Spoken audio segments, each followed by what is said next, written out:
الحمد للہ رب العالمین والصلاة والسلام علی رسولہ الامین، اما بعد۔ جمعہ کے دن فوت ہونے والا بغیر حساب کتاب جنت میں جاتا ہے، یعنی اس کا رب العزت حساب نہیں لیتے ہیں۔ کیا یہ بات درست ہے؟ تو یہ بات صحیح نہیں ہے۔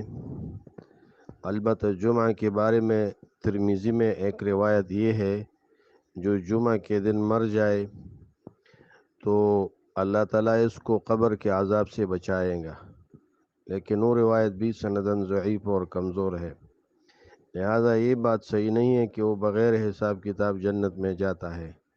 بغیر حساب کتاب اس امت میں 70,000 لوگ جنت کو جائیں گے، اور وہ لوگ ہیں جو بدپالی سے بچتے ہیں، ناجائز دم وغیرہ نہیں کرتے ہیں، اور اللہ تعالیٰ پر توکل کرتے ہیں، علاج داغ کے ذریعہ نہیں کراتے ہیں، اور خالص اللہ پر بھروسہ اور توکل رکھتے ہیں۔